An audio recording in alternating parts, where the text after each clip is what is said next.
Syederalun, dua kelompok pemuda yang berasal dari dua kampung di Kecamatan Kota Kuala Simpang, Aceh Tamiang, terlibat perkelahian pada Sabtu 5 Februari dini hari.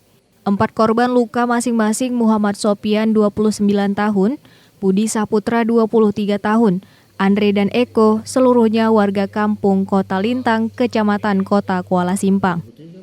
Kapolsek Kuala Simpang AKP Ontin Panjaitan menjelaskan, keributan ini melibatkan dua kelompok warga dari Kampung Bukit Tempurung dan Kampung Kota Lintang.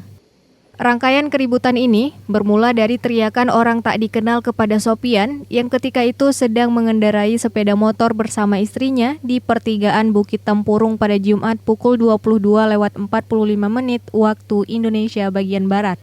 Korban merespon dengan mendatangi seorang terduga pelaku, namun terduga pelaku menyambutnya dengan pukulan menggunakan rol besi.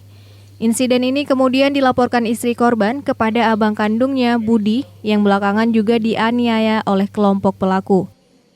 Budi dan Sopian kembali mendatangi lokasi dengan membawa 15 temannya, sehingga terjadilah keributan untuk kedua kalinya.